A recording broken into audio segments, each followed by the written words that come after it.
If there was a step 6 to the E blues scale, it might be this. Something like whoa.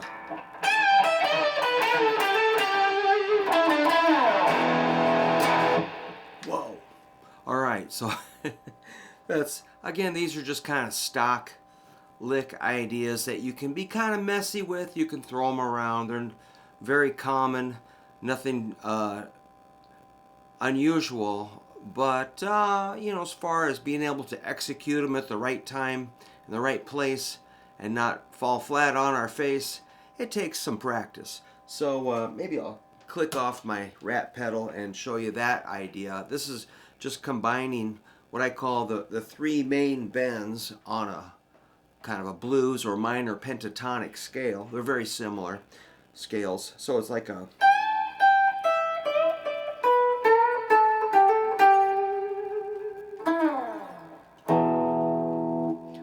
first, so I'm going to be bending on the first and second strings at the 15th fret. So the first thing I'm going to do is like bend this G at the 15th fret. So I go up and let it down like this, which really is a skill. I mean, I know my students pretty well, and I know a lot of them would be saying, what?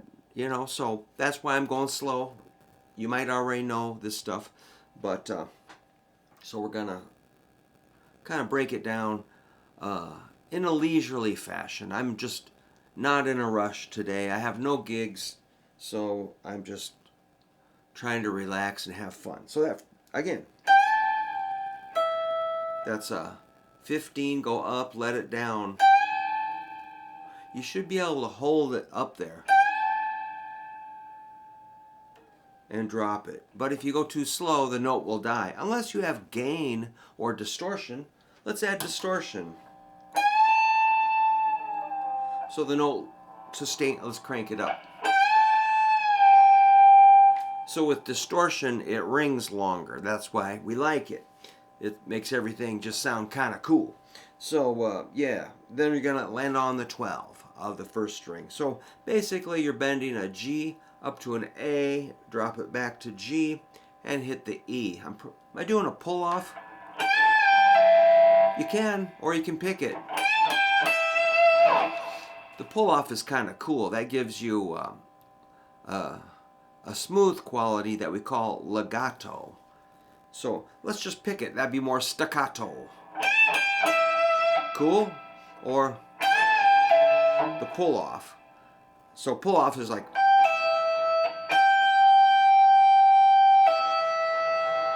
so that's a little skill you can add to these 15s and 12s and 14s and 12s, so forth. Now we're going to do the same thing on the second string, 15 to 12.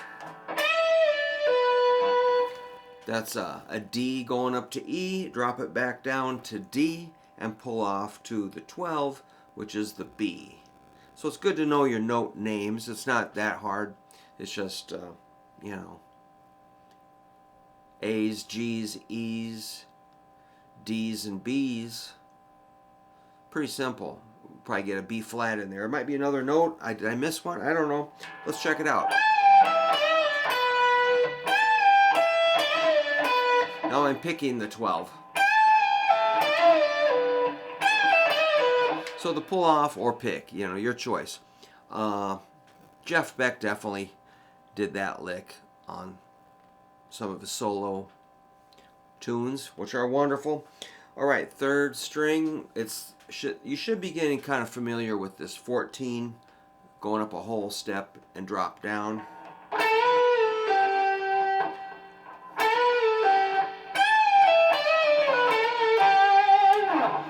I clobbered one note there, didn't I? So then I land on an E and just ride it on down. It's like kind of riding down an escalator or something. Which gets your hand in position for a...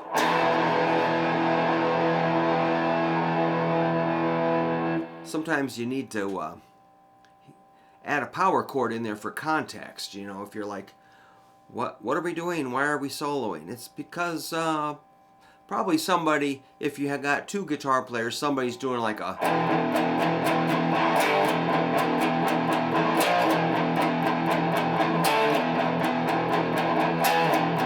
some sort of garbage with power chords or something, or it could be more of a boogie thing like.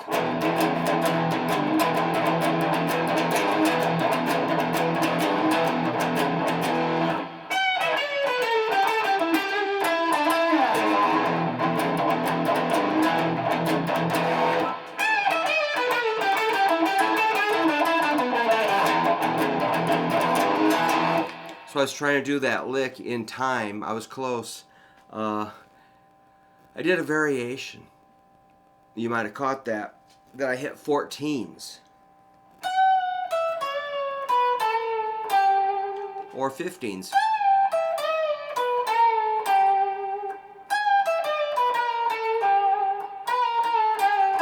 That's kind of Jeff Beck, like little micro bends. Wow. So yeah, instead of 15s, I did 14, which was a smaller bend because I'm bending the 14 up to sound like a 15. There's the 15, here's the 14. So really, once you get started with these bends, there is no end. It goes on and on. You find all these subtle things. So again, the 15 is sounding like an A. The 14 sound like a G. And same thing on second string. Gives you little variations, man. You notice I keep turning my gain down, or hear the noise, and noise goes away. The amp is still humming, but so anyhow, I'm kind of rambling, but let's do this.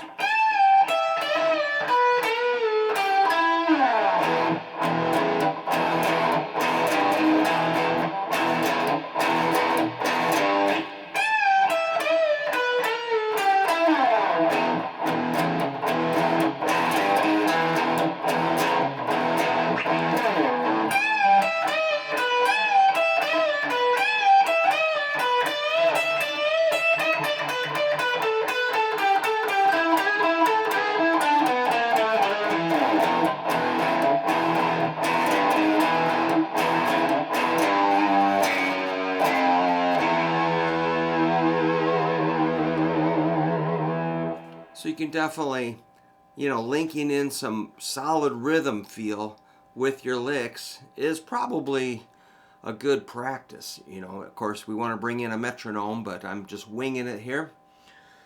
So, yeah, bringing it down to, you can resolve on the G or the E when you go down.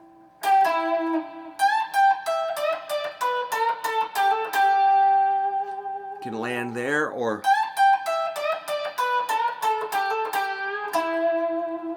on the E. G or E are fine. They're fine to land on. But if the G is minor. It's a minor third. That minor third is found in the E minor chord. So that's why I always make my students go through the chord really slow,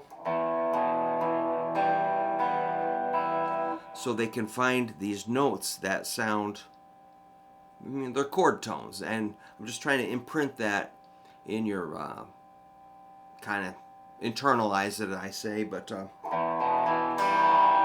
in the E minor chord there's a G, and that's your minor third. So up here, that's a minor third, the G 12th fret, 3rd string.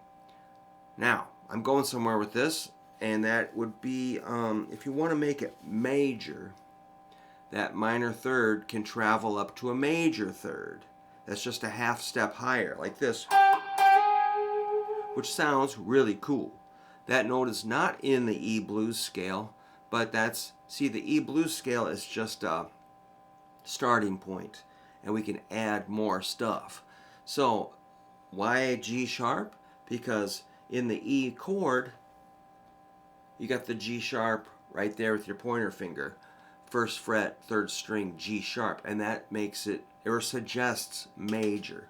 Hear the difference? E major and E minor. Let's get rid of the distortion. Major and minor.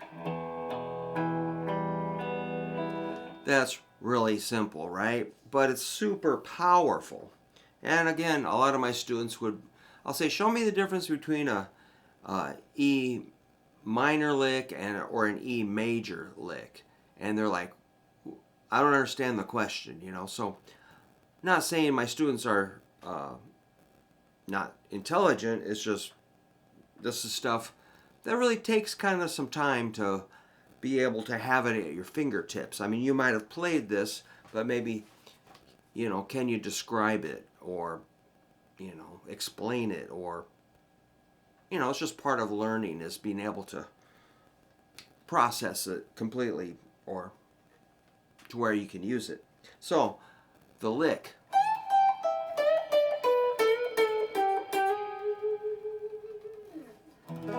Major. Let's do it minor. Minor. Again, major.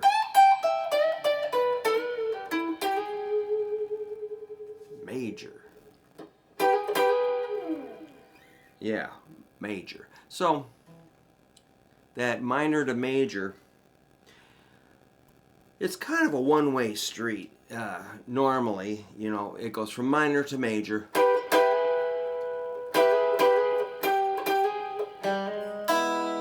Pretty common. But if you reverse it, it's kind of weird.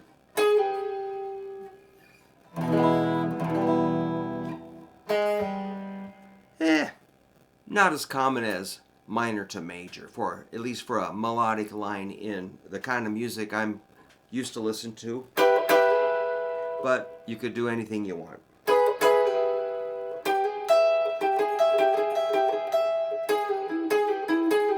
Sounds weird to go major to minor, to me, but if you can make it work, that's totally cool. So now what? Well, we're just adding, you know, one more bend. Now the thing about bending a G to an A is that A is not a chord tone for an E chord. If you go through an E or E minor, there's no A in there. You know, here's your E minor. That's E's, B's, and G's.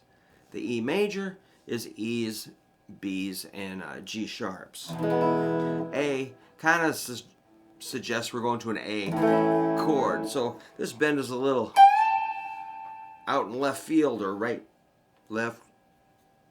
It's just out there, man. Over and you're kind of like, what? Where are you going with that? But, you know, when you bring it down to a root, it's all good. All is, you know, forgiven. But if you want to be more in tune with the chord, you could bend that G up to a G sharp.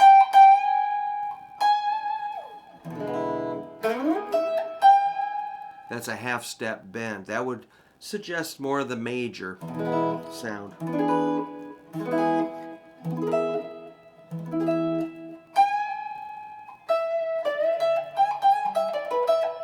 Half step.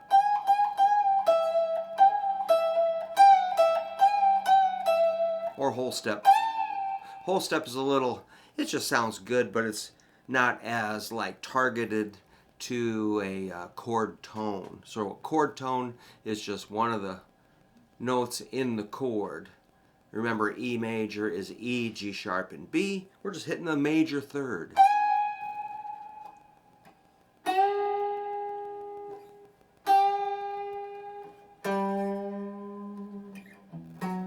Oops, a little flat.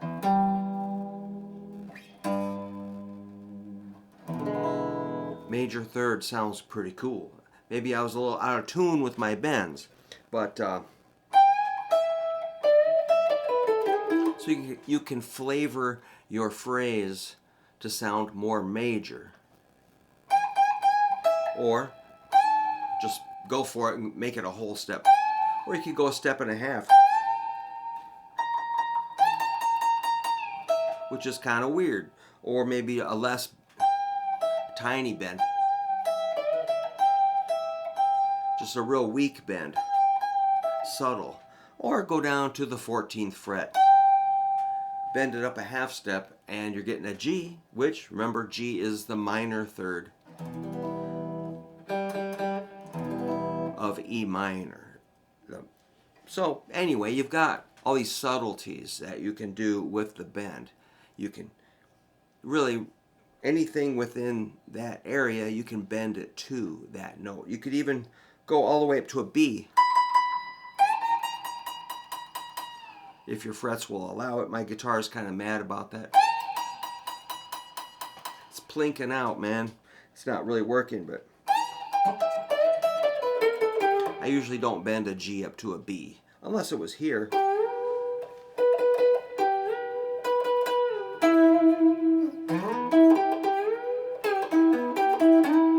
That's kind of cool. So yeah, if you have a destination in mind of the note you're bending, you're thinking about where should it land. Or I could bend that G up to a B flat. Or up to an A. Or a G sharp. All good target notes, you know. To a C, that'd be kind of weird, but whatever. Let's try it. Let's try a C. Sounds kind of strange, but you know, if you want a more out there sound, which is cool. I mean, you'll hear people do really weird bends that take you to, like, you know, another planet that just sounds like you're going way out there. But anyway, to summarize this lesson, what I would do for, if you're just kind of a, you know, in the beginning zone of learning your E blues scale, just go. Maybe hit an E5. And then if you're like, okay, if you get sick of that, maybe go back to your, you know, rhythm.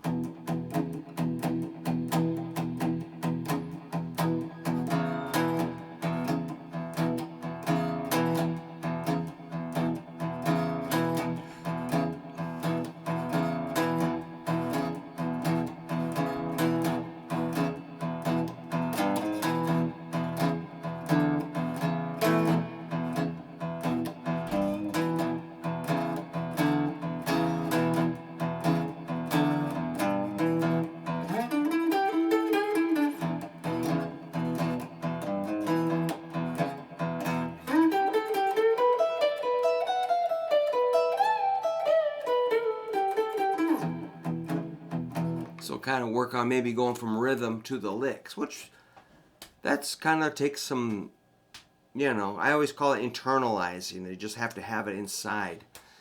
You know, it's a way to try to explain it.